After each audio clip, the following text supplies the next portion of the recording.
Inilah Indonesia, negeri dengan berjuta keragaman yang membawa berjuta harapan. Disinilah tempat berpadunya asa dan cita-cita dari penjuru Nusantara. Bersama kami berikan kontribusi nyata lewat inovasi, karya cipta, dan pencapaian lain sesuai bidang ilmu. Dari UI, untuk Indonesia yang toleran, unggul, dan bermartabat. Selamat datang di Universitas Indonesia.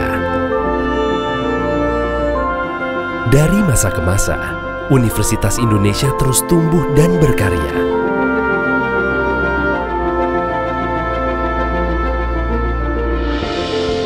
Sehingga menjadi salah satu institusi pendidikan yang terbesar, terbaik, dan terdepan di Indonesia dan Asia.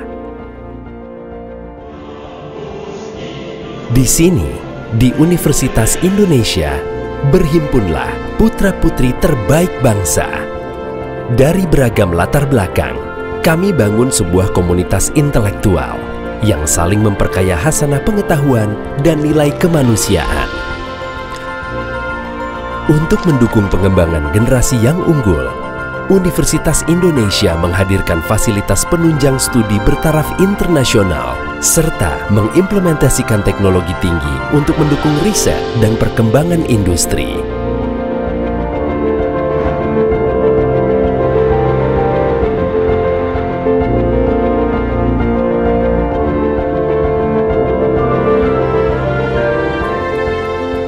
Kampus Universitas Indonesia juga dapat diakses oleh semua, tak terkecuali penyandang disabilitas.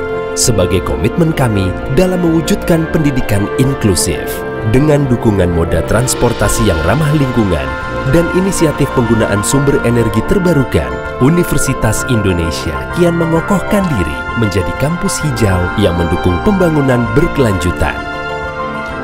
Universitas Indonesia juga menjalin kemitraan dengan berbagai stakeholder guna menghadirkan kemudahan dan kenyamanan bagi segenap sivitas akademika.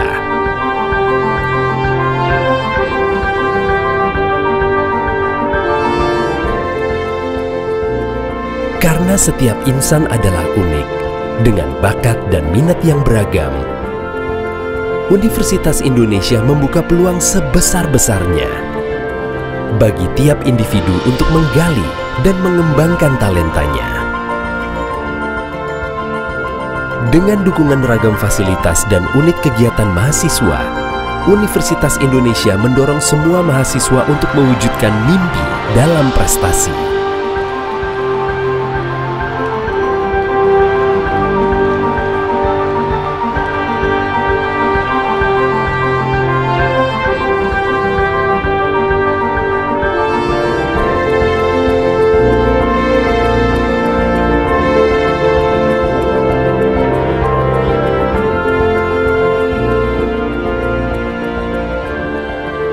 Bersama, kita rangkul keberagaman menjadi energi untuk masa depan, bagi sesama, bangsa, dan dunia.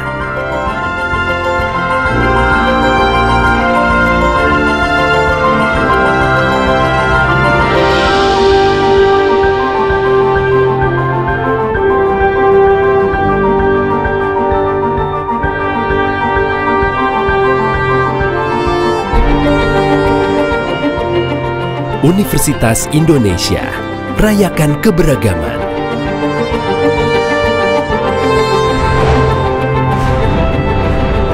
Universitas Indonesia, Veritas, Probitas, Justisia.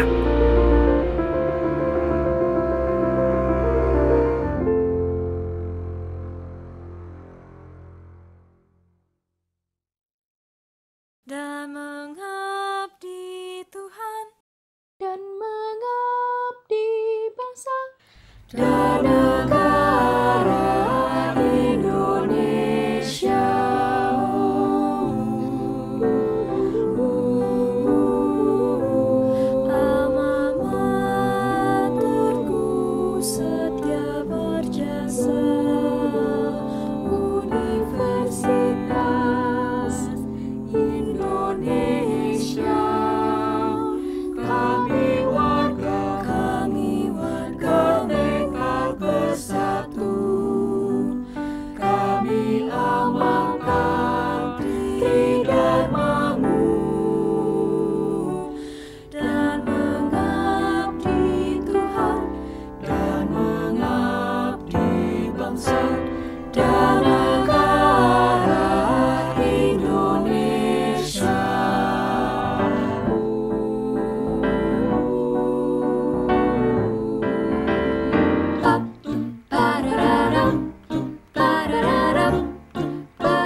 pusat ilmu budaya bangsa, kami mahasiswa.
Hadirin undangan yang terhormat, selamat pagi dan selamat datang dalam acara Sidang Terbuka Promosi Doktor Universitas Indonesia atas nama Saudara Rani Agias Fitri.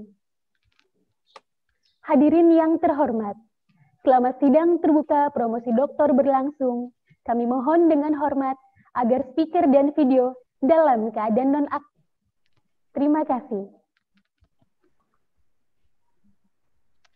Ujian untuk memperoleh gelar doktor pada program Doktor Ilmu Psikologi dimulai. Sidang Terbuka Promosi Doktor Universitas Indonesia saya buka.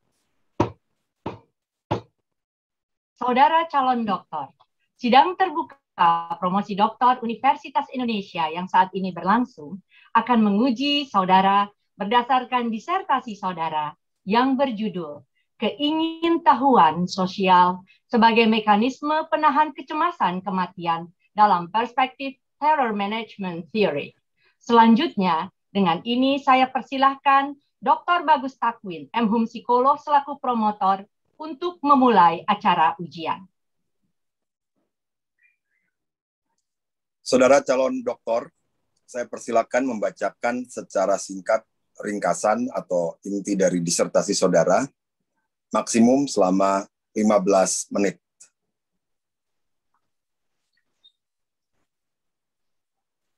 Yang terhormat Dr. Bagus Takwin, M.Hum Psikolog, perkenankan saya membacakan ringkasan atau inti dari disertasi saya sebagai berikut. Keingintahuan sosial sebagai mekanisme penahan kecemasan kematian dalam perspektif Terror Management Theory. Sebagian hasil penelitian ini telah dipublikasikan dalam bentuk proceeding dan jurnal Q1. Hai, apa kabar? Merupakan salah satu dari banyak pertanyaan yang sering kita tanyakan ke orang lain. Tapi, pernahkah kita berpikir, sebenarnya apa tujuan dari kita menanyakan hal tersebut? Apakah sebagai bentuk kesopanan, basa-basi, atau untuk membuat kita merasa baik, atau sebenarnya ada hal lain yang kita tidak pernah menyadarinya. Nah, bagaimana dengan contoh berikut? Ada seorang blogger, dia ini memiliki kenalan baik. Sebut saja Ibu X. Ibu X ini dulu tetangga di kompleks rumahnya yang kemudian pindah ke tempat yang lain. Suatu ketika, Ibu X ini sakit. Si blogger dan keluarga mengunjunginya.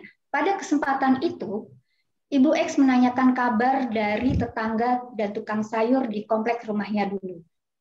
Tak lama kemudian, si Ibu X ini meninggal dunia. Peristiwa di mana Ibu X yang dalam kondisi sakit menanyakan tentang kabar orang lain, itu begitu membekas untuk si blogger ini. Dari sini muncul pertanyaan, apakah ada keterkaitan antara kematian dengan dorongan untuk memperoleh informasi tentang orang lain? Dorongan untuk memperoleh informasi tentang orang lain dapat dijelaskan dalam variabel keingintahuan sosial yang didefinisikan sebagai minat tentang bagaimana orang lain berperilaku, berpikir, dan merasa.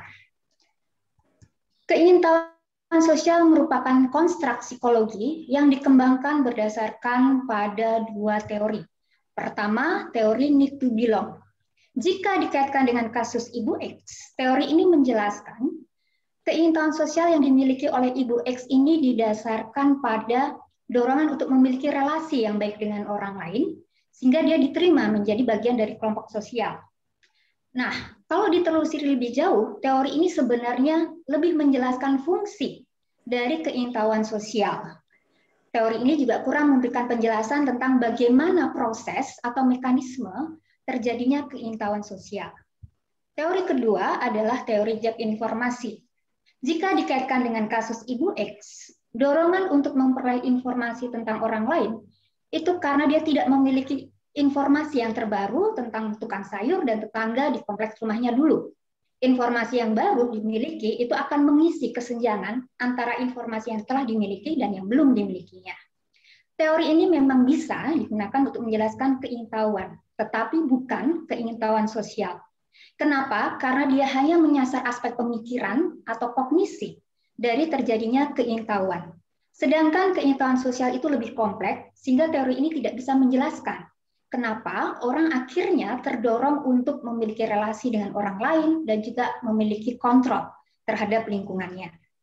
Berhubung dua teori ini kurang tepat digunakan untuk menjelaskan tentang keingintahuan sosial, maka diperlukan teori lain yang lebih tepat. Dalam penelitian ini, terror management teori atau TMT dianggap sebagai teori yang tepat. Dia bisa memberikan penjelasan mekanisme terjadinya keingintahuan sosial secara komprehensif, artinya bisa menjelaskan terjadinya keingintahuan sosial sekaligus menjelaskan fungsi dari dimilikinya keingintahuan sosial ini. Teori ini didasarkan pada pemikiran bahwa kecemasan kematian menjadi akar seluruh motif psikologi manusia. Teori ini didasarkan pada asumsi tentang dilema eksistensial pada manusia. Ibu X, seperti manusia yang lain, memiliki insting untuk melestarikan diri atau bertahan hidup. Tapi dengan kecerdasan yang dimilikinya sebagai manusia, Ibu X menyadari bahwa kematian itu akan terjadi dan tidak bisa dihindarkan. Kesadaran akan kematian yang akan terjadi itu menyebabkan timbulnya kecemasan yang luar biasa, bahkan diibaratkan seperti suatu teror. Sehingga perlu dilakukan mekanisme untuk menahan kecemasan kematian ini. Salah satu cara yang dapat dilakukan adalah dengan keingintahuan sosial. Kenapa? Karena keingintahuan sosial ini memberikan proteksi terhadap kecemasan kematian, yaitu menimbulkan rasa dimilikinya keabadian simbolik biososial. Dengan keingintahuan sosial, orang akan memiliki relasi yang baik dengan orang lain. Sehingga dia akan menjadi bagian dari kelompok yang lebih besar, lebih signifikan, lebih bermakna, dan eksistensinya sendiri lebih lama daripada dirinya sendiri. Dengan menjadi anggota dari kelompok sosial, membuat manusia memiliki identitas dan memiliki eksistensi karena keberadaannya diakui oleh orang lain. Hal ini membuat dimilikinya rasa keabadian simbolik biologis, biososial, sehingga ketika meninggal, orang lain akan tetap mengingatnya di dalam kenangan maupun ingatannya. Penelitian ini menghipotesiskan kecemasan kematian dapat mendorong terjadinya keingintahuan sosial. Ketika keingintahuan sosial dipenuhi, maka kecemasan kematian dapat dikelola atau dikurangi. Penelitian ini hendak menjawab pertanyaan, apakah keingintahuan sosial dapat berperan sebagai mekanisme penahan kecemasan kematian? Untuk menjawab pertanyaan penelitian ini dilakukan beberapa studi. Studi 1A didasarkan pada tujuan untuk mengetahui arah hubungan antara kecemasan dengan keingintahuan sosial. Studi ini perlu dilakukan karena dari penelitian sebelumnya terdapat perbedaan pendapat tentang sifat hubungan antara kecemasan dengan keingintahuan. Ada satu pendapat yang mengatakan bahwa kecemasan menghambat terjadinya keingintahuan, dan pendapat lain menjelaskan kecemasan mendorong terjadinya keingintahuan. Studi itu memang berfokus pada kecemasan sosial, tetapi itu tidak masalah karena pada dasarnya semua bentuk kecemasan dan fobia itu berakar dari kecemasan kematian. Sehingga ketika kita memperoleh hasil bagaimana keterkaitan antara kecemasan sosial dengan keingintahuan sosial, maka kita memperoleh gambaran juga bagaimana hubungan antara kecemasan kematian dengan keingintahuan sosial. Penelitian dilakukan pada partisipan berusia dewasa dengan memberikan 2 buah kuesioner untuk mengukur kecemasan interaksi sosial dan keingintahuan sosial. Contoh item ada pada layar. Partisipan diminta untuk membuat penilaian terhadap setiap pernyataan. Hasil dari penelitian ini menunjukkan bahwa kecemasan interaksi sosial mendorong terjadinya keingintahuan sosial. Untuk mempertajam hasil penelitian ini dilakukan analisa dengan melihat keterkaitan antara fobia sosial dan keingintahuan sosial. Mengapa perlu dilakukan? Ini untuk membuktikan apakah benar pernyataan yang mengatakan keingintahuan tidak terjadi ketika orang memiliki kecemasan sosial yang berlebihan, yaitu atau fobia sosial. Kategori fobia sosial diperoleh dari skor SIAS yang lebih dari 36, kemudian dikorelasikan dengan skor dari keingintahuan sosial. Hasil dari analisa ini menunjukkan bahwa fobia sosial mendorong terjadinya keingintahuan sosial. Studi 1B dilakukan dengan dasar masih terbatasnya penelitian yang secara langsung mengkaitkan antara kecemasan kematian dengan keingintahuan sosial.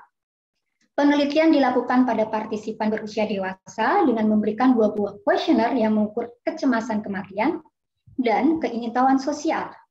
Contoh dari item yang diberikan ada di layar, dan di sini partisipan diminta untuk memberikan penilaian terhadap setiap pertanyaan yang diberikan. Hasil dari penelitian ini menunjukkan bahwa kecemasan kematian mendorong terjadinya keingintahuan sosial. Berdasarkan hasil pada studi 1A dan 1B dapat disimpulkan bahwa beberapa bentuk kecemasan mendorong terjadinya keingintahuan sosial. Studi 1 ini menjadi dasar untuk melakukan studi 2. Dari studi 1 kita bisa melihat pola bagaimana hubungan antara kecemasan dengan keingintahuan sosial. Tetapi kita belum tahu bagaimana hubungan yang sebenarnya antara keduanya, sehingga perlu dilakukan studi 2. Studi 2 bertujuan membuktikan hipotesis saliensi mortalitas, yaitu jika keingintahuan sosial memberikan proteksi melawan kecemasan kematian, maka mengingatkan orang tentang kematiannya atau membuat orang berada dalam saliensi mortalitas seharusnya meningkatkan kebutuhan untuk mendapatkan proteksi berupa keabadian simbolik biososial yang diberikan oleh keingintahuan sosial. Penelitian ini dilakukan dengan metode eksperimental pada partisipan berusia dewasa. Terdapat 3 kelompok treatment atau perlakuan, yaitu kelompok saliensi mortalitas tinggi yang diberi pertanyaan tentang kematiannya sendiri, kelompok saliensi mortalitas rendah yang diberi pertanyaan tentang keinginan yang tidak tercapai, dan kelompok kontrol yang diberi pertanyaan tentang aktivitas makan. Contoh dari pertanyaan yang diberikan dapat dilihat di layar. Hasil dari penelitian ini menunjukkan bahwa berada dalam kondisi mengalami kecemasan kematian membuat orang memiliki keingtahuan sosial yang bertujuan untuk mewujudkan keabadian simbolik biososial. Dari hasil penelitian ini dapat disimpulkan bahwa keingtahuan sosial menjadi mekanisme penahan kecemasan kematian, dan keingtahuan sosial terjadi karena adanya dorongan mengatasi kecemasan kematian.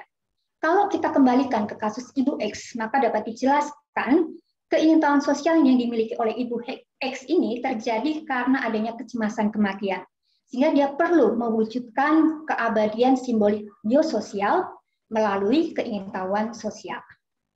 Hasil penelitian ini memberikan implikasi pada dua teori. Pertama, teori keingtahuan sosial. Hasil penelitian ini meletakkan dasar teori yang kuat dalam menjelaskan keingtahuan sosial dan menambahkan fungsi keingtahuan sosial yang baru, yaitu sebagai mekanisme penahan kecemasan kematian. Pada TMT, hasil penelitian ini memperkuat posisi TMT dalam menjelaskan perilaku sosial dan menambahkan mekanisme penahan kecemasan kematian baru. Dari hasil penelitian ini juga diindikasikan adanya pengaruh budaya dalam pengekspresian keingtahuan sosial. Dan keingtahuan sosial ini penting dimiliki oleh masyarakat di budaya kolektif yang memegang nilai keharmonisan. Selain itu, hasil penelitian ini juga menunjukkan bahwa keingtahuan sosial berkontribusi terhadap kesehatan mental karena dapat digunakan sebagai coping untuk mengatasi kecemasan. Sehingga orang perlu didorong untuk memiliki keingtahuan sosial dengan meningkatkan kepedulian terhadap orang lain. Dan salah satu cara sederhana adalah menanyakan kabar orang lain. Terima kasih, demikian presentasi saya. Saya persilahkan penyangga pertama, yaitu yang terhormat Ibu Agnes Nauli Sirle, Wesinan Nipar, FC MSc PhD, untuk mengemukakan pertanyaannya atau sanggahannya. Ya, terima kasih, Mbak Tia. Selamat pagi, Rani. Pagi. Saya pertama-tama ingin mengucapkan selamat atas keberhasilan Anda menyelesaikan disertasi ini. Saya yakin hasil-hasil riset ini bisa mengkatalisasi riset selanjutnya mengenai keingintahuan sosial. Karena Rani meneliti keingintahuan sosial dari perspektif TMT atau Terror Management Theory, saya jadi tergelitik untuk bertanya. Tapi sebelumnya saya jelaskan dulu latar belakang pertanyaan saya. Jadi sebenarnya dari apa yang saya pahami, yang mungkin sangat bias, ya, topik keingintahuan dan keingintahuan sosial itu telah cukup banyak diteliti lewat berbagai perspektif.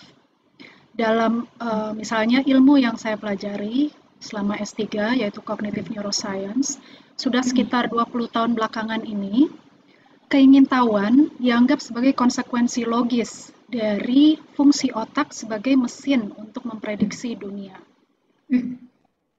Bahwa otak itu sebagai mesin prediksi atau predictive brain itu juga berdasarkan banyak penelitian neuroscience yang menunjukkan bahwa otak kita tidak bersifat pasif, tapi aktif memprediksi suatu peristiwa saat kita menerima berbagai informasi.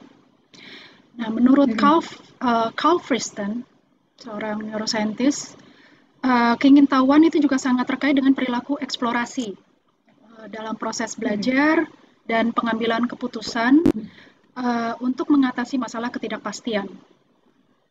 Nah, perilaku eksplorasi ini didorong oleh keingintahuan yang bersifat intrinsik, karena bahkan tanpa stimulus reward, keingintahuan ini bisa muncul dan bisa diobservasi pada bayi-bayi.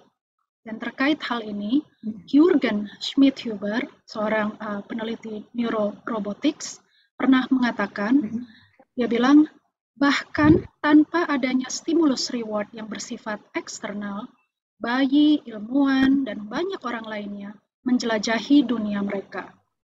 Lewat penggunaan suatu model dunia yang prediktif adaptif, mereka meningkatkan kemampuan untuk menjawab pertanyaan seperti, apa yang terjadi jika saya melakukan ini atau itu?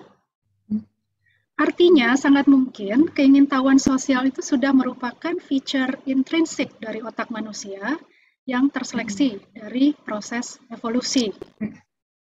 Jadi kenapa ya mesti ada pendekatan TMT? Nah, di sini keingintahuan saya juga jadi teraktivasi waktu membaca disertasinya Rani. Lalu saya pikir-pikir mungkin ini karena ada hubungannya dengan riset-riset atau temuan-temuan dari riset Daniel Kahneman dan Amos Tversky di bidang kognisi sosial yang bilang bahwa otak kita tidak memprediksi dunia dengan kriteria rasional yang sangat kompleks, sebagaimana yang ditawarkan oleh predictive brain.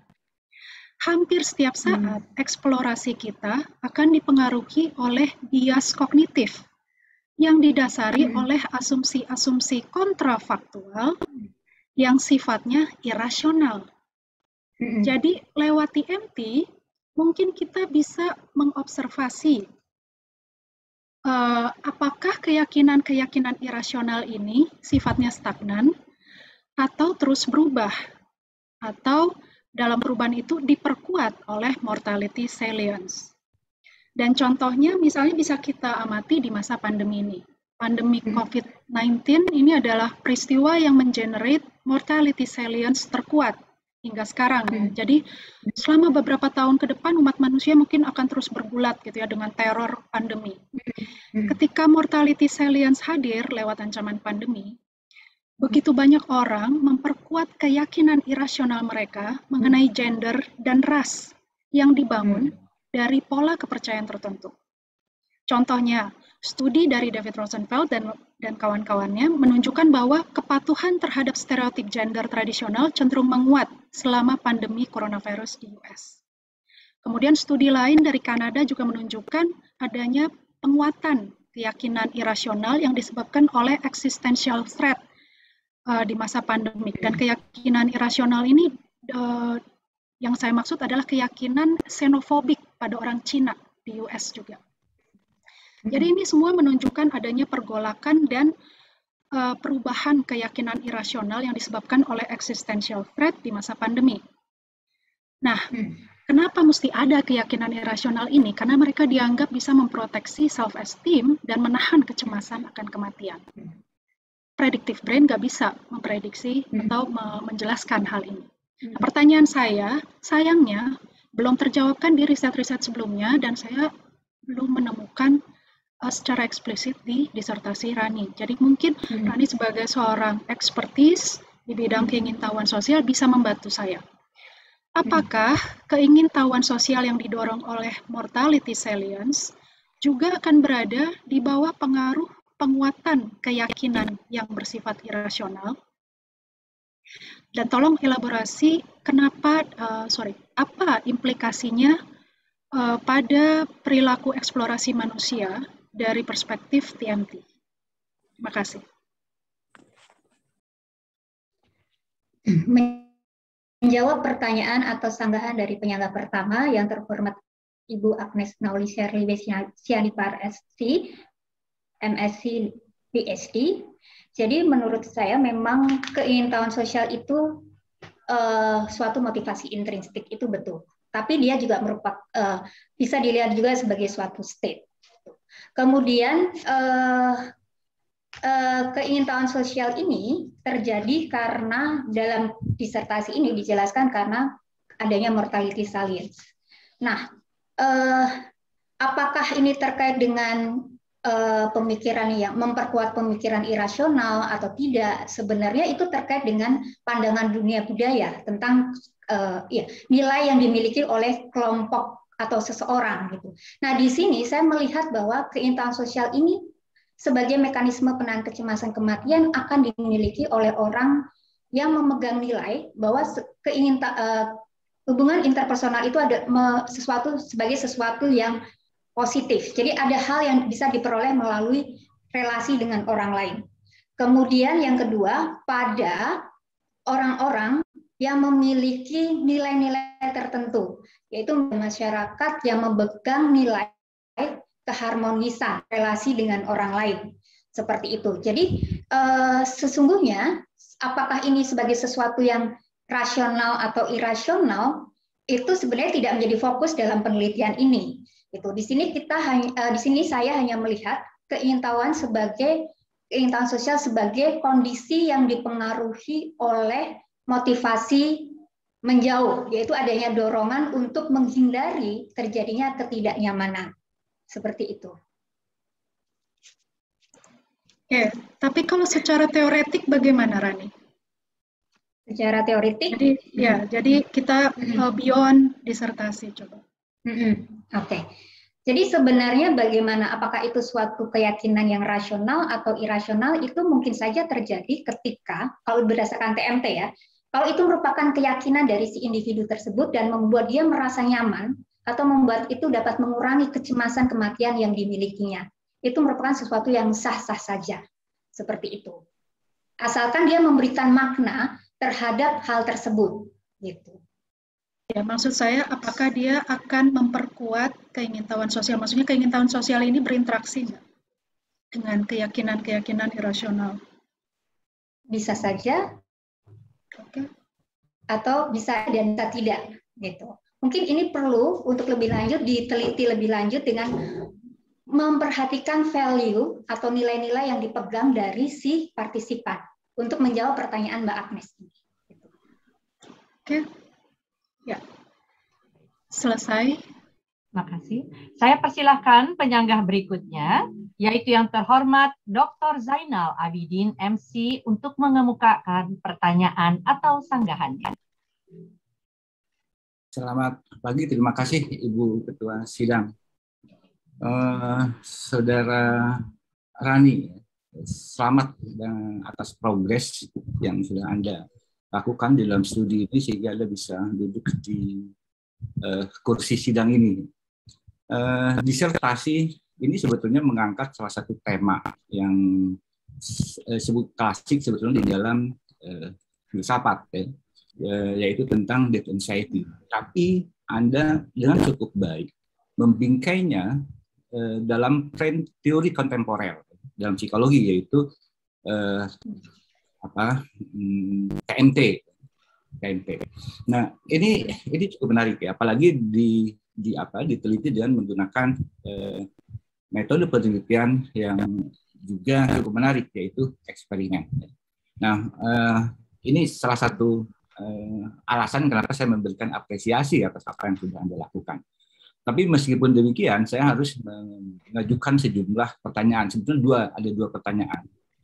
Yang pertama berkaitan dengan landasan teoritik, ya, dan kemudian yang kedua nanti aplikasi praktisnya. Tapi saya akan mengajukan pertanyaan yang pertama dulu, dan nanti Anda silahkan memberikan jawaban atau pandangan. Nah, di dalam psikologi, death anxiety itu sebetulnya relatif juga bukan sesuatu yang baru. Dalam istilah psikologi itu ada yang disebut dengan thanatophobia, yaitu ketakutan akan kematian. Tetapi kalau kita coba search di sejumlah situs mengenai death anxiety, itu biasanya dan relatif banyak yang mengkajinya melalui perspektif eksistensialisme. Itu dalam filsafat itu eksistensialisme, dan salah satu tokoh yang banyak mengulasnya dan bahkan hingga hari ini masih sering dipakai di perspektif filsafat, yaitu dari Heidegger. Dan dia secara cukup menarik menunjukkan bahwa ada yang disebut dengan ada menuju kematian, Symptode, ada menuju kematian, artinya sesuatu yang memang itu akhirnya adalah mencemaskan. Dan kemudian ini kalau kita cek lagi alurnya, itu kita bisa temukan juga misalnya di dalam psikologi dan psikiatri. Di psikiatri itu misalnya ada tokoh-tokoh seperti Karl Jaspers, ada juga tokoh seperti Viktor Frankl, itu juga bicara tentang itu, tentang anxiety dan tentang maknanya, bahwa kematian itu bukan suatu dan seharusnya bukan sesuatu yang mencemaskan, tetapi justru itu memberikan makna untuk membuat eksistensi menjadi lebih bermakna. Nah, Tetapi di dalam literatur review yang Anda buat di disertasi, saya tidak menemukan satu kata pun atau satu kalimat pun yang mencoba menyinggung ya, nama-nama maupun juga perspektif dan tokohnya ya, seperti yang tadi saya sebutkan, ada Heidegger, ada Karl Jasper, ada Viktor Frankl dan lain-lain. Sebetulnya saya sudah mengajukan saran ini pada saat ujian tertutup ya, ujian hasil. Tetapi saya tidak mengajukan pertanyaan ketika memberikan saran. Nah, tentunya ini ada alasan kenapa Anda tidak mencantumkan perspektif ini. Jadi kalau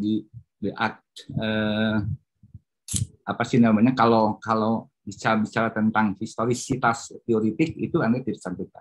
Apa Anda punya alasan yang cukup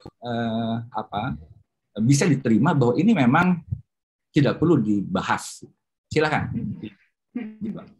Jadi sebenarnya kalau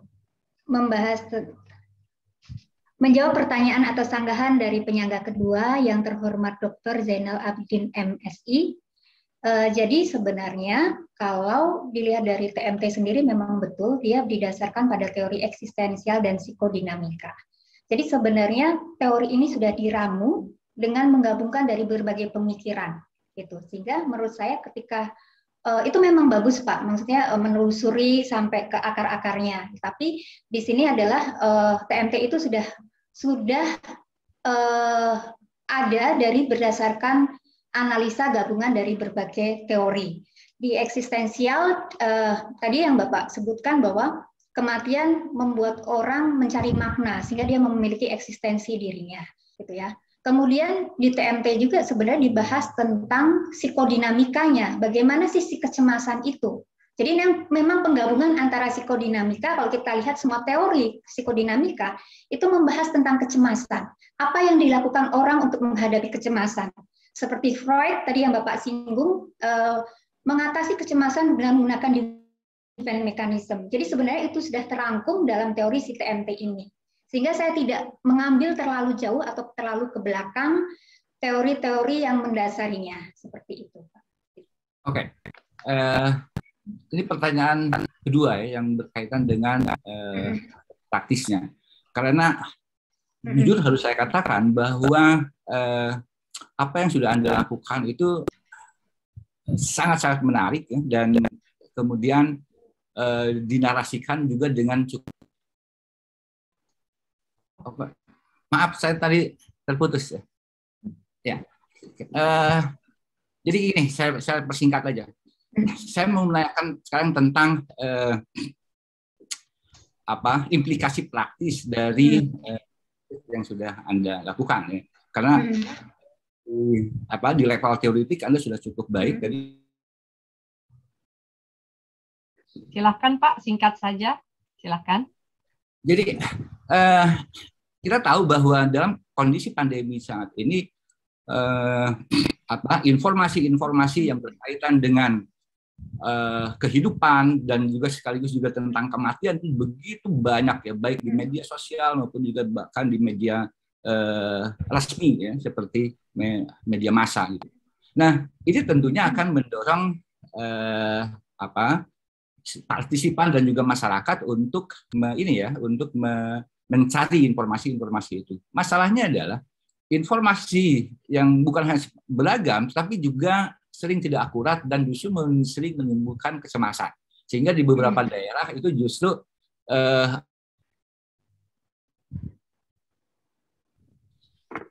ya silakan. Ya Pak, mohon maaf mungkin bisa diulang ringkas karena tadi terputus. Terputus. Ya, pertanyaannya singkat saja langsung ke pertanyaan Pak Zainal. Ya. Jadi bagaimana masyarakat menyikapi beragam informasi yang berkaitan dengan informasi pengetahuan dan kematian di media sosial dan di media massa. Silakan. Menjawab pertanyaan atau sanggahan dari penyangga kedua yang terhormat Dr. Zainal Abidin MSI, di sini saya hendak menegaskan dulu bahwa bentuk keingintahuan yang saya teliti adalah tentang keingintahuan sosial, yaitu tentang orang lain. Nah, memang benar akhir-akhir ini kita di kondisi pandemi COVID gelombang kedua, kita mendengar kabar tentang orang lain yang meninggal dunia dan segala macam. Tetapi di sini saya justru melihat dari hasil penelitian saya, kalau dulu di awal dengan pandemi COVID ini, kalau dari perspektif TMT, orang itu jadi diingatkan akan kerentanannya. Jadi kecemasan kematian itu memang menguat.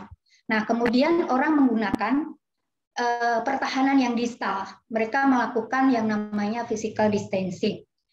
Kemudian semakin lama berjalannya waktu, orang mulai diingatkan lagi bahwa itu bukan bukan social distancing, maaf, tetapi itu adalah physical distancing. Seperti itu. Nah, di sini sebenarnya dilakukan himbauan ini agar orang diingatkan pentingnya koneksi dengan orang lain. Seperti itu. Nah, di sini terlihat sebenarnya orang mulai menggunakan pertahanan distal. Dan ketika terjadi social distancing, seolah-olah sumber-sumber yang digunakan untuk mengatasi kecemasan itu tertutup karena dia tidak bisa berinteraksi dengan orang lain. Tetapi sebenarnya enggak. Dari penelitian ini menunjukkan bahwa sebenarnya ketika berada dalam kondisi pandemi COVID ini, masyarakat atau terutama partisipan penelitian ini masih menggunakan kecemasan kematian, maksud saya keingintahuan sosial menjadi mekanisme untuk menahan kecemasan kematian. Karena penelitian eksperimen yang dilakukan itu diambil dalam situasi pandemi COVID. Seperti itu. Jadi kemudian saya juga melihat tentang tadi bagaimana kecemasan kematian, kabar-kabar tentang orang lain yang meninggal, lama-kelamaan orang-orang itu sudah memiliki kontrol atau dia bisa menggunakan pertahanan proksimalnya dengan baik dengan menggunakan dengan menjaga prokes seperti itu, kemudian vaksin dan segala macam. Jadi seolah-olah tentang kematian karena COVID itu seolah-olah sudah bisa dikontrol atau dikendalikan sehingga beralih pada pertahanan distal.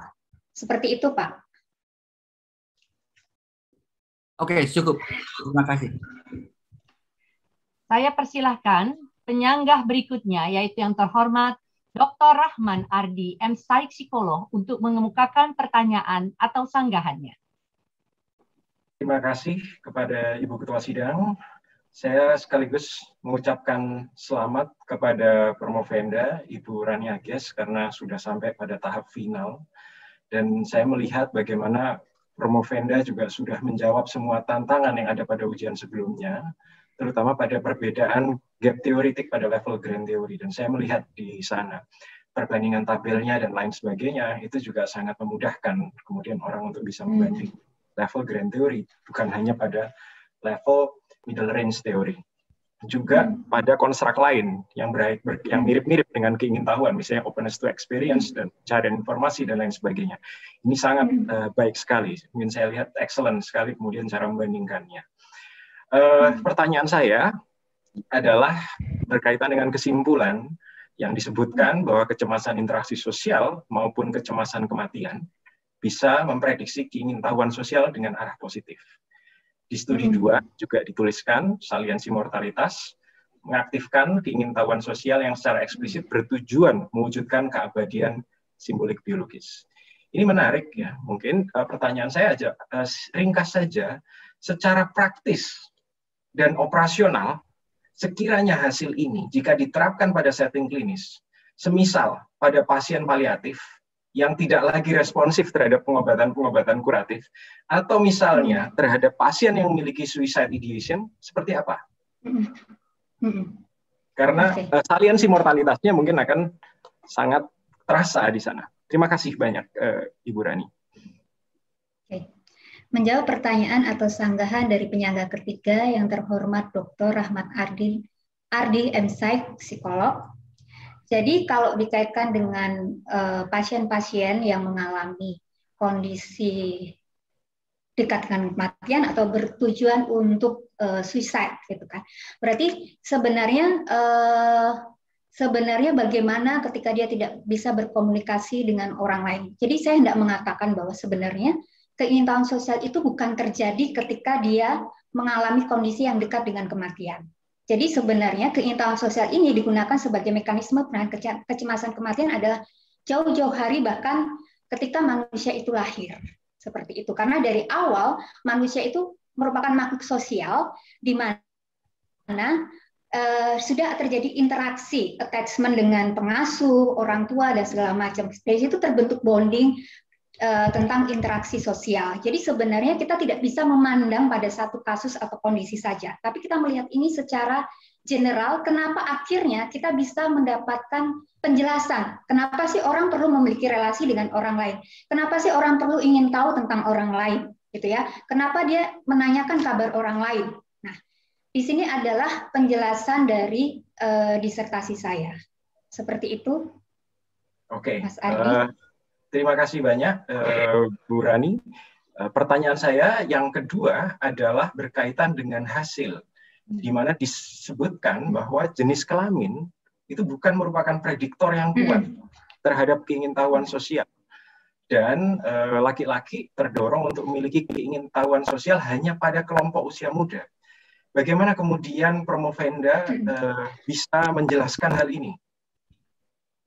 Kalau tidak merupakan prediktor kuat jenis kelamin, tapi kenapa hanya terjadi pada kelompok usia muda? Menjawab pertanyaan atau sanggahan dari penyangga ketiga yang terhormat Dr. Rahmat Ardi, MStek dan psikolog. Jadi memang jenis kelamin itu ditemukan tidak konsisten menjadi prediktor terhadap keingintahuan sosial, gitu. Dan memang hanya terjadi pada orang yang muda. Laki-laki, maksudnya pada kelompok usia muda berusia 18 sampai 25 tahun.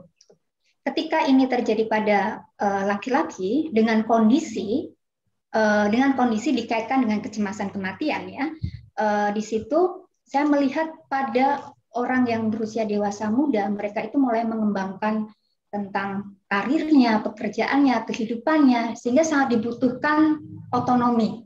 Ketika orang di usia ini, terutama laki-laki, ya, karena mereka sangat dibutuhkan memiliki otonomi, kemudian kompetensi dibandingkan oleh perempuan, gitu. Karena di sini masa secara perkembangan mereka dipersiapkan untuk nantinya menjadi seorang kepala keluarga, seperti itu. Nah, ketika mereka dihadapkan pada kecemasan kematian, itu tentu maksudnya dihadapkan pada kondisi kematian, tentu itu sangat menimbulkan kecemasan yang luar biasa. Saat mereka ingin bertumbuh, berkembang, kemudian tiba-tiba harus mikirin tentang kematian, gitu. Sehingga mereka sangat membutuhkan sekali mekanisme untuk mengatasinya, terutama kebutuhan untuk memiliki kontrol terhadap lingkungannya. Sehingga akhirnya dia memiliki atau menumbuhkan si keingintahuan sosial ini lebih daripada perempuan. Begitu, Mas Ardi. Oke, terima kasih kepada Prof. Bebas dengan jawabannya. Saya kembalikan pada Ketua Sidang. Saya persilakan penyanggah berikutnya, yaitu yang terhormat Dr. Vivi Nurwiyanti, FCMC Psikolog, untuk mengemukakan pertanyaan atau sanggahannya. Terima kasih kepada Ibu Tia. Sebelumnya, selamat kepada Promovendus yang sudah mencapai pada tahap ini, melihat penelitian yang sangat menantang dan menarik buat saya membacanya. Mungkin ada satu hal yang menggelitik buat saya, ya, Rani, terkait dengan penelitian Rani. Dalam sebuah pernyataan di dalam tulisan Rani dikatakan bahwa dalam budaya kolektif ini kan harmonisasi sosial menjadi hal yang sangat penting, gitu ya. Sehingga ketika kita dikucilkan atau mengalami penolakan sosial, semacam kecemasan sosial itu dianalogikan sama dengan kecemasan kematian, gitu ya, Rani. Sepertinya itu setara. Yang menarik buat saya, maka orang berusaha untuk mencapai keingintahuan sosial sebagai cara untuk mencapai keharmonisan sosial. Mungkin yang menarik buat saya adalah harmonisasi sosial menjadi sebuah potensi, tapi juga menjadi sebuah ancaman. Karena kan kalau itu malah menjadikan hal yang menimbulkan kecemasan, maka yang saya ingin dapat kejelasan dari Rani, bagaimana kekhasan kolektif ini berperan terhadap hasil Rani, bahwa keingintahuan sosial itu menjadi penahan kecemasan kematian dengan konteks kolektif yang kita miliki. Mungkin itu ya, Rani, untuk pertanyaan dari saya terkait penelitian Rani. Silakan, Rani. Menjawab pertanyaan atau sanggahan dari penyangga keempat yang terhormat Dr. Vivi Nurwiyanti SC, MSI, psikolog. Jadi memang tadi saya menyebutkan bahwa keinginan sosial ini akan cenderung digunakan oleh orang sebagai mekanisme penanganan kecemasan kematian untuk orang yang memiliki value tersebut gitu.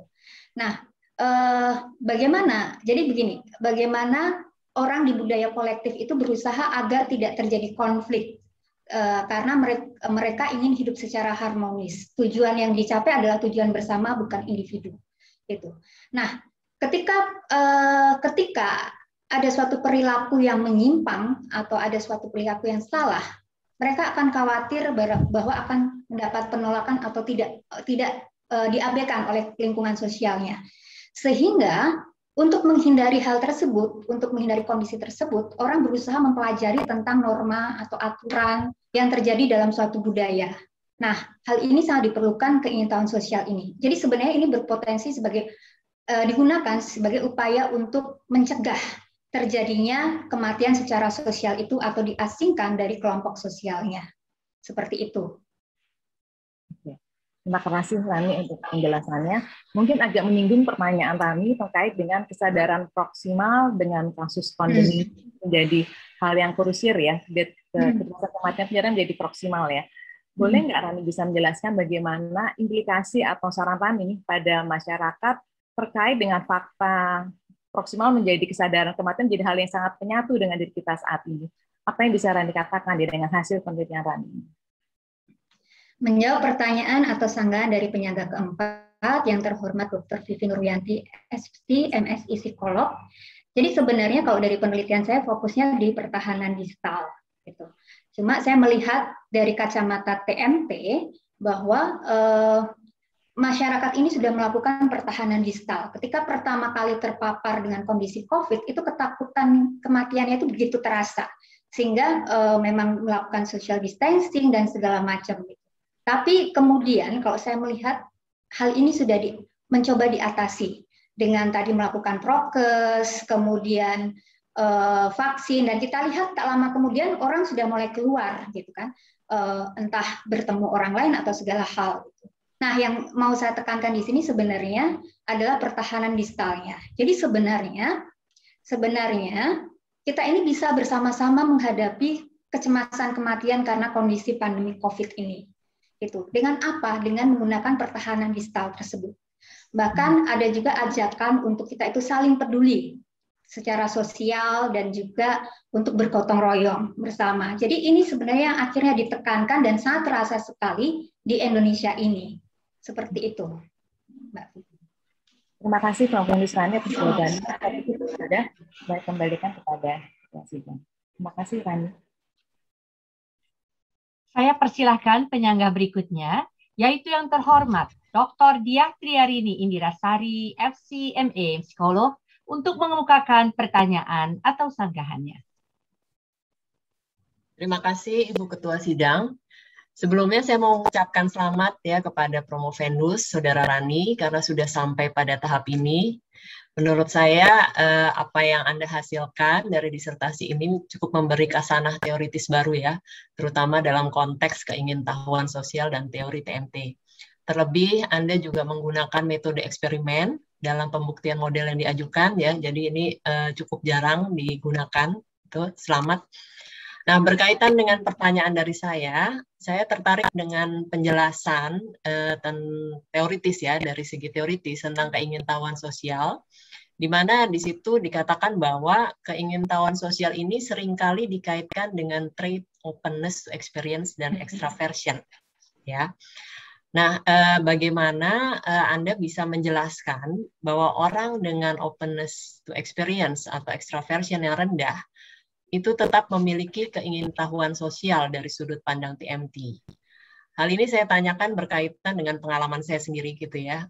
Mungkin bukan saya, tapi ada orang terdekat saya, di mana saya mengenal ada orang yang memiliki kecemasan kematian yang tinggi, tapi beliau tidak memperlihatkan adanya keingintahuan sosial, seperti ingin menanyakan kabar dan sebagainya.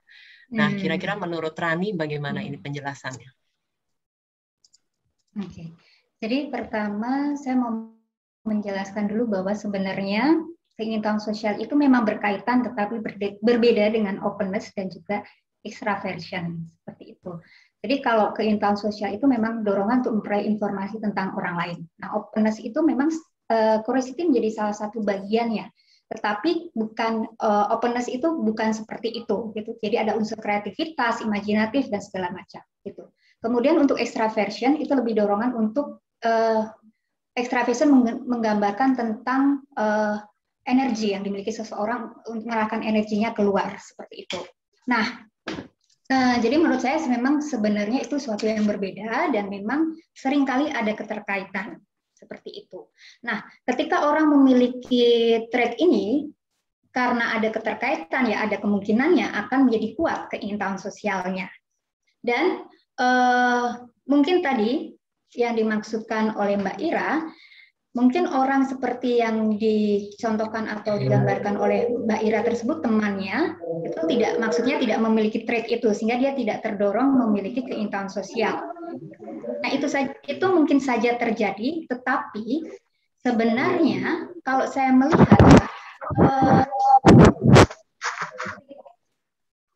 melihat sebenarnya orang yang seperti ini memang dia mungkin sudah menjadi apatis atau memang mereka sudah tidak peduli dengan, bahkan mereka tidak takut terhadap si kematian itu sendiri yang menyebabkan mereka tidak tergerak untuk menggunakan mekanisme untuk mengatasinya. Seperti itu sih. Oke. Nah, kemudian berkaitan dengan penjelasan Rani tadi, saya juga tertarik dengan tadi ya pertahanan distal tadi ya, dari jawaban kepada Mbak Vivi sebelumnya itu dijelaskan bahwa orang dengan kecemasan sosial, kemudian ada situasi pandemi saat ini, pertahanan distal yang dilakukan adalah dengan menjalankan prokes dan sebagainya. Nah, bagaimana kemudian penjelasan dari TMT dan sebagainya ini bisa Rani gunakan untuk orang-orang yang dia dalam situasi pandemi ini ternyata tidak menjalankan ya prokes atau 5M atau 10M yang sudah disampaikan oleh pemerintah. Menjawab pertanyaan atas sanggahan dari penyangga kelima yang terhormat Dr. Diatri Indirasari, SC, MA psikolog. Jadi saya mau meralat penjelasan saya yang tadi saya jelaskan ke Mbak Vivi tentang prokes itu lebih ke pertahanan distal. Jadi pertahanan proksimal. Jadi ketika orang berespon terhadap kondisi kematian atau kecemasan kematian, apa sih yang dia lakukan? Contoh lainnya adalah ketika mendengar ada temannya yang sakit kanker, dia tergerak, ada ketakutan dalam dirinya, sehingga dia tergerak untuk berolahraga atau makan makanan yang sehat, seperti itu. Jadi pertahanan yang secara langsung berkaitan dengan kematian. Tetapi kalau pertahanan distal mungkin tidak ada keterkaitannya secara langsung, nggak kelihatan, karena memang tujuannya adalah untuk jangka panjang, untuk bisa memiliki keabadian simbolik, seperti itu. Nah, kalau saya melihat, ini yang telah disasar, karena kondisi pandemi COVID adalah kondisi yang terberi, dan kita tidak bisa melakukan apapun, kita hanya melakukan usaha, tadi menjaga prokes, kemudian vaksin, dan segala macam. Dan itu saya rasa sudah kita lakukan. Kita sudah melakukan pertahanan proksimal itu, sehingga tinggal kita bagaimana membangun kekuatan dari dalam diri kita, sehingga kita semua memiliki kesehatan mental dengan menggunakan atau mengembangkan pertahanan distal tersebut. Berarti bisa dikatakan bahwa orang yang tidak menjalankan prokes dan sebagainya tidak memiliki pertahanan tersebut? Mungkin. Begini, untuk menjawab pertanyaan selanjutnya, jadi menurut saya bukan berarti dia tidak menggunakan pertahanan itu. Sebenarnya pertahanan itu dilakukan agar orang itu merasa memiliki kontrol. Jadi mungkin dia merasa, oh ini saya tidak kenapa-kenapa, tidak menggunakan masker, saya sehat-sehat saja, saya tidak masalah, seperti itu. Jadi itu kan semua ada di dalam dirinya. Gitu. Sejauh mana dia merasa memiliki kontrol terhadap kondisi yang menyebabkan terjadinya kecemasan kematian. Baik, terima kasih jawabannya. Sudah, Bu Ketua Sidang. Baik. Saya persilahkan co-promotor, yaitu yang terhormat Ibu Sali Rahadi Asi, MC, MGPCC, PhD Psikolog, untuk mengemukakan pandangan atau komentarnya. Terima kasih kepada Ketua Sidang. Ran, selamat ya Ran, sudah sampai sini dengan perjalanan yang panjang dari awal bagaimana di konsep mengenai konsep social curiosity, bagaimana dijelaskan mengenai dengan approach TMT sampai akhirnya Rani sudah sampai bisa menjelaskan melakukan berbagai penelitian yang memang menjelaskan social curiosity dari perspektif TMT. Jadi memang penelitian Promovendus ini sangat menarik dalam arti penelitian mengenai social curiosity ini memiliki implikasi klinis dan juga implikasi sosial, membuat kita lebih memahami mengenai kegunaan atau fungsi dari social curiosity. Dan penelitian ini menjadi lebih indah lagi karena memang dibuktikan dengan bukti empirik yang didukung yang didapat dengan metode eksperimental. Nah, penelitian ini memang bisa menjawab mengenai berbagai hal. Salah satunya adalah bagaimana bagaimana pada konteks paliatif. Dalam arti dari klien-klien yang saya observasi, klien-klien paliatif yang saya observasi, saat mereka menjelang kematian, di mana mortality salience menjadi sangat tinggi, yang mereka lakukan adalah mereka ingin keluarga lebih dekat. Orang-orang yang berarti bagi mereka menjadi lebih dekat, dan mereka bertanya, ingin tahu lebih lanjut mengenai keluarganya ini. Ingin tahu mengenai keluarganya ini adalah bentuk dari social curiosity. Ingin tahu bagaimana sedang apa sih yang dilakukan saat ini, apa yang tidak kok belum datang juga ke saya atau belum kok dalam saya tidak mendengar kabar. Dan selain itu klien-klien paliatif biasanya mereka semakin dekat dengan kematian, mereka semakin ingin membuat berbagai kegiatan yang bersama-sama dengan keluarga. Yang sebenarnya ini adalah termsnya making memories, di mana making memories ini pada saat mereka sudah sudah kembali ke Yang Maha Kuasa, ingatan memori bahwa pernah memori di keluarga dan di teman terdekat akan hidup, yang merupakan simbol dari keabadian abadi. Jadi penelitian ini, penelitian yang melihat social curiosity dari perspektif TMT yang dilakukan Rani ini bisa diaplikasikan juga kepada ranah klinis seperti kepada pasien paliatif. Demikian tanggapan saya terhadap penelitian Rani. Terima kasih. Menjawab pandangan atau komentar yang terhormat Ibu Salira Hadi Asih, MC, MGPCC, PhD Psikolog. Terima kasih atas masukannya karena itu menambah insight baru untuk saya dan menurut saya juga semakin memperkaya secara aplikasi dari kegunaan penelitian yang saya lakukan ini. Terima kasih. Demikian Ibu Ketua Sidang. Terima kasih. Baik. Saya persilahkan promotor, yaitu yang terhormat Dr. Bagus Takwin, M.Hum Psikolog, untuk mengemukakan pandangan atau komentarnya. Terima kasih, Bu Ketua Sidang. Nanti sebenarnya saya akan menyampaikan tanggapan-tanggapan saya pada saat nanti pidato. Tapi sejauh ini saya bisa menyampaikan bahwa memang apa yang dilakukan oleh saudari calon dokter Rani itu suatu bisa dibilang terobosan dan juga sebagai suatu pendekatan baru ya dalam hal memahami fenomena keingintahuan sosial dengan mencoba melihat pada faktor atau aspek yang mendasar pada manusia, kecemasan akan kematian, terus kemudian terkait dengan self-esteem. Nah, ini perpaduan antara filsafat dan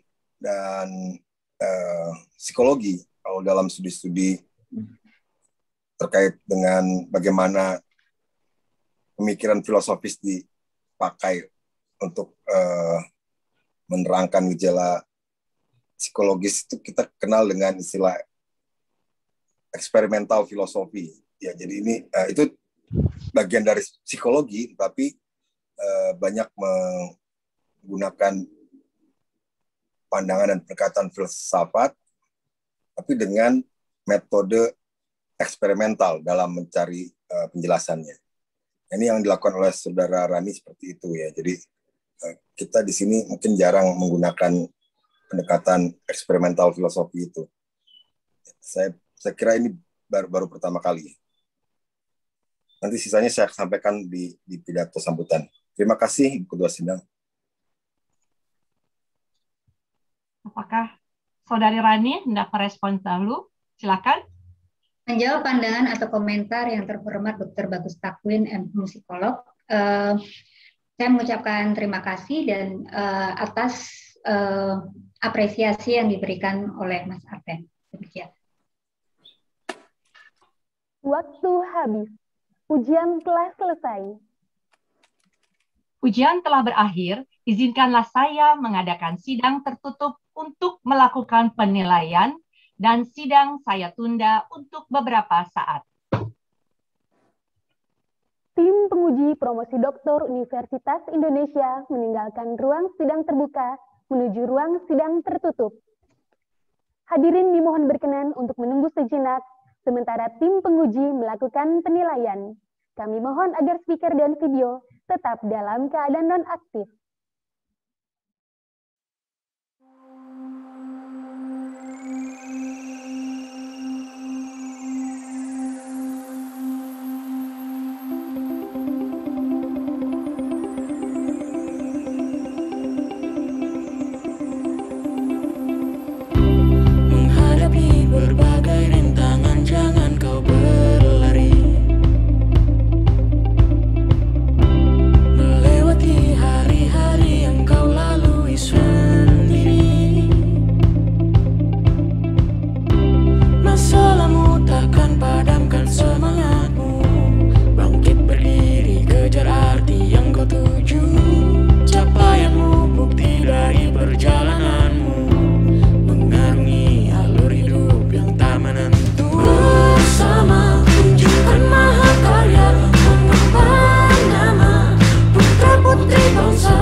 Nusantara di Universitas Indonesia.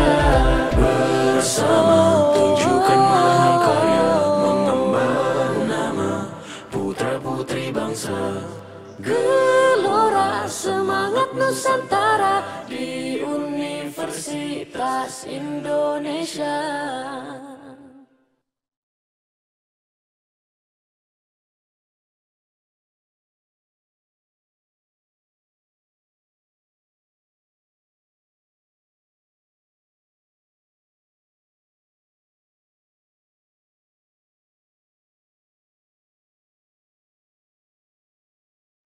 Hadirin yang terhormat, ujian promosi doktor akan dilanjutkan kembali.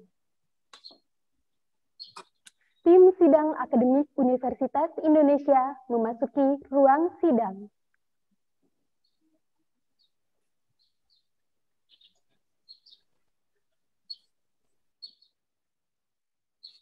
Sidang terbuka promosi doktor Universitas Indonesia saya buka kembali. Calon Doktor Saudara Rani Agias Fitri. Kami telah mempelajari dengan seksama disertasi yang saudara ajukan, serta memperhatikan pula pembelaan dan argumentasi saudara terhadap para penyanggah.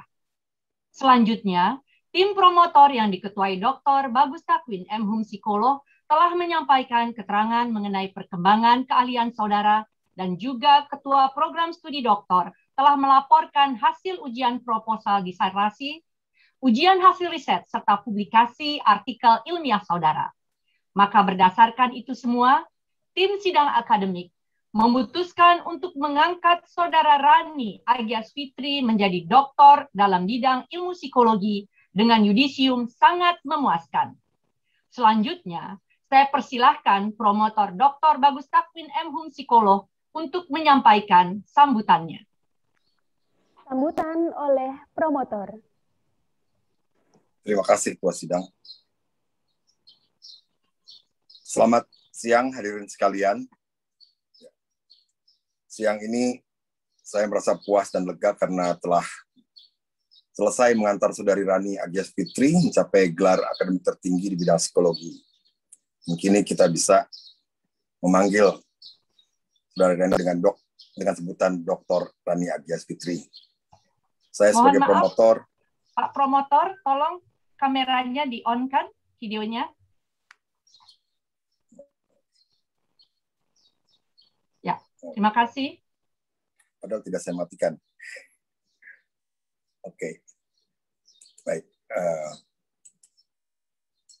Ya, saya sebagai promotor dan juga Ibu Dr. Sally Rahadi Asih sebagai kopromotor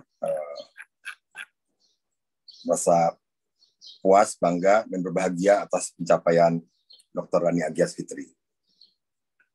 Penelitian disertasi Dr. Rani berangkat dari kebutuhan untuk menjelaskan mekanisme terjadinya pengetahuan sosial pada manusia yang berfungsi membantu manusia untuk memperoleh informasi, pembelajaran, dan pengembangan diri, untuk membentuk dan memelihara hubungan sosial, serta memiliki kontrol terhadap lingkungan.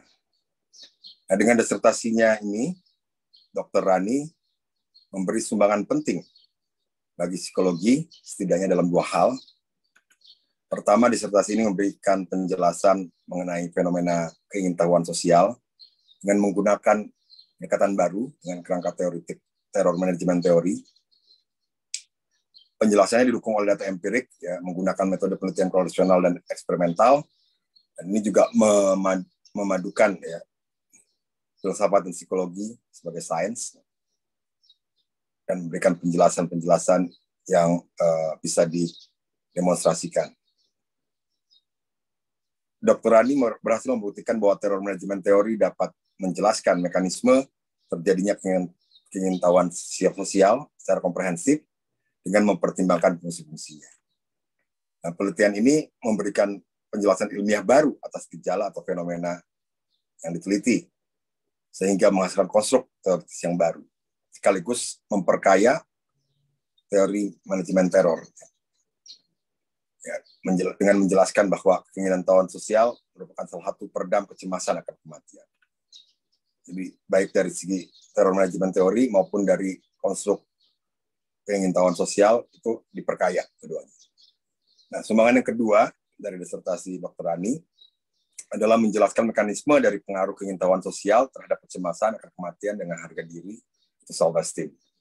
Jadi keingintahuan sosial berperan sebagai mekanisme penang kecemasan kematian karena memberikan proteksi berupa dimilikinya rasa keabadian simbolik, simbolik immortality, tipe biososial. Simbolik immortality tipe biososial ini membuat orang merasa menjadi bagian dalam kelompok sosial yang lebih besar, merasa lebih signifikan, dan eksistensinya lebih lama daripada dirinya. Dengan perasaan-perasaan itu, harga diri yang merupakan inti terpenting dari seseorang terjaga. Dua sumbangan ini penting dan berarti karena secara tepat menyasar dua inti dari hakikat psikologi sebagai ilmu pengetahuan, yaitu menjelaskan tingkah laku dan proses mental, serta menghasilkan kemajuan pada perbendaharaan pengetahuan psikologi dengan cara meningkatkan daya prediksinya. Nah, diperlukan pengetahuan yang mendalam dan pemahaman yang luas, juga keberanian mengingatnya topik baru, juga kecermatan karena harus memeriksa setiap data dan penjelasan agar koheren, juga inisiatif dan kreativitas karena ini butuh penjelasan baru, serta kerangka teorik baru. Nah, dari situ kita bisa bilang bahwa Dr. Rani yang mengerjakan disertasi ini memiliki kualitas-kualitas sebagai ilmuwan dan layak menjadi doktor, karena kualitas-kualitas yang disebut tadi, kecermatan, kegigihan, keberanian, kemampuan abstraksi itu merupakan kualitas yang dituntut oleh dari seorang dokter. Dan Dr. Rani telah membuktikan bahwa ia memiliki kualitas-kualitas itu. Terima kasih kepada Ketua Sidang, Dr. Citrifa Mutia Umar Ali, MA, psikolog, dan para penguji yang terhormat yang telah memberikan masukan, saran, perbaikan, dan kritik membangun bagi disertasi Saudari Rani, hingga ia berhasil lulus menjadi dokter psikologi. Kepada para penguji, Ibu Agnes Nauli Sirli Sianipar, PhD, Ibu Dr. Vivi Nurwianti, Ibu Dr. Diah Triarini Indirasari, Bapak Dr. Jenal Abidin, Bapak Dr. Rahman Abdi, saya haturkan terima kasih yang besar. Terima kasih pada Ketua Program Pendidikan Doktoral, Dr. Kristi Purwandari, atas dukungan dan fasilitasi yang telah diberikan. Terima kasih juga tentu pada Ibu Kopromotor, Ibu Salira Hadi Asih, PhD, yang telah dengan ketat dan tajam mencermati hasil penelitian Rani, sehingga sampai pada temuan-temuan penting sebagaimana yang dipaparkan dalam disertasinya. Saya sampaikan juga terima kasih pada keluarga yang telah mendukung studi dan kelulusan Dr. Rani. Terima kasih pada Bapak Antonius Lili Aryadi, suami dari Dr. Rani. Selamat atas keberhasilan Dr. Rani. Terima kasih dan selamat juga saya sampaikan pada Ibu Teresia Sularsi Paul R. Sutarto, ibunda dari Rani. Dan dalam kesempatan ini, saya menyampaikan bela sungkawa atas meninggalnya Bapak almarhum Paul R. Sutarto, ayahanda dari Rani belum lama ini. Ini mungkin suatu pukulan berat, tapi Saudara Rani bisa bertahan, jalan terus sampai ke saat promosi hari ini. Saya yakin almarhum turut bahagia menyaksikan putrinya menjadi dokter. Bapak dan Ibu Paul R. Sutarto selama ini menjadi pendorong bagi Dr. Rani untuk selalu mencapai keberhasilan dan terus berusaha menjadi lebih baik. Mungkin izinkan juga dalam kaitan dengan kami, tim promotor, kopromotor, dan promovendus yang sekarang sudah jadi dokter, saya juga menyampaikan bela sungkawa atas meninggalnya Bapak Dr. Salamun Sasrawikarta, ayahanda dari Ibu Dr. Salira Hadi Asih, ya, promotor. Jangan sampai ya ini situasi yang berat tapi bisa kita lalui. Semoga kedepannya terus baik-baik saja. Terima kasih juga saya sampaikan pada Bapak dan Ibu Aloysius Martopo, mertua dari Dr. Rani. Dukungan Anda semua memberikan kekuatan pada Dr. Rani sehingga dapat mencapai keberhasilan di hari ini. Terima kasih kepada hadirin semua ya yang memberikan dukungan dan perasaan sukacita di sini.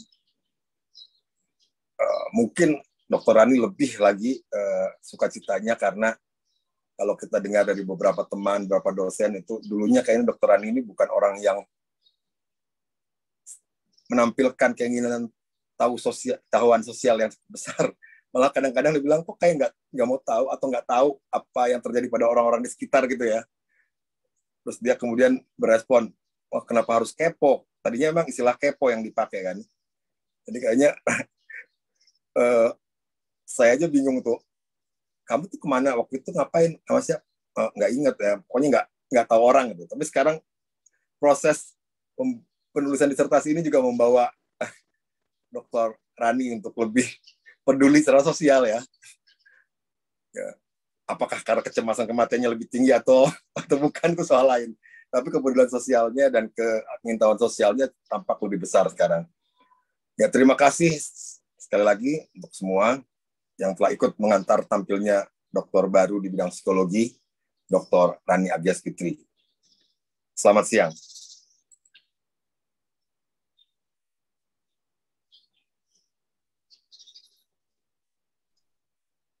Saya kembalikan kepada Ketua Sidang. Saudari Rani Agyas Fitri adalah doktor ke-162 yang dihasilkan oleh program studi ilmu psikologi jenjang doktor Fakultas Psikologi Universitas Indonesia. Merupakan doktor pertama yang lulus di tahun akademik genap 2020-2021 dan doktor ke-120 yang lulus setelah program studi ilmu psikologi jenjang doktor dikembalikan ke Fakultas Psikologi Universitas Indonesia. Pada kesempatan ini, saya mengapresiasi dan mengucapkan banyak terima kasih kepada para hadirin yang telah hadir pada hari ini, juga kepada keluarga besar dari Saudara Rani Agyas Fitri, dan juga kepada Dekan Fakultas Humaniora Universitas Bina Nusantara, Dr. Elisa Carolina Marion SSMC, dan juga Ketua Jurusan Psikologi Universitas Bina Nusantara, Bapak Raymond Godwin SCMC. Dengan demikian, ujian promosi doktor telah berhasil dilaksanakan, dan dengan ini sidang terbuka promosi doktor Universitas Indonesia saya tutup. Hadirin undangan yang kami hormati, tim sidang akademik Universitas Indonesia kenan untuk diabadikan bersama doktor baru. Selama sesi foto berlangsung, kolom chat akan kami nonaktifkan dan akan diaktifkan kembali setelah sesi foto selesai. Sesi foto akan dipandu oleh Saudari Rani dari Humas Fakultas Psikologi.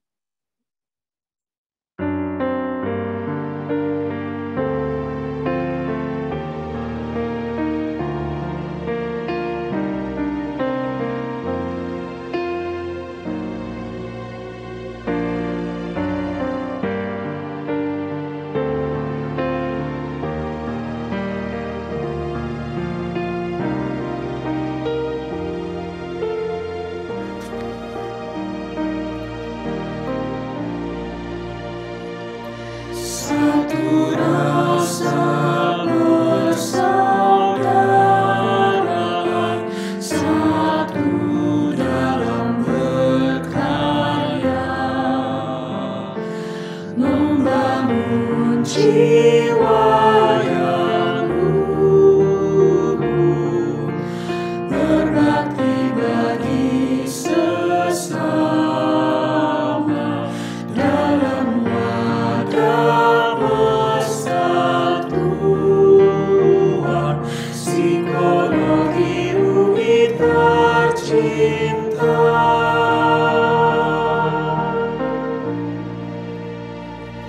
Satu rasa persaudaraan, satu dalam berkarya,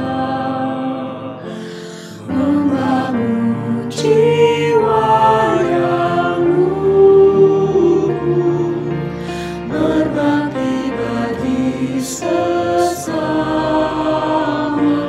dalam wadah persatuan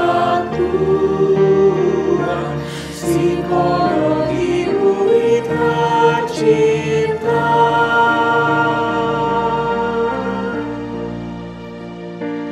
Membangun jiwa yang luhur, berbakti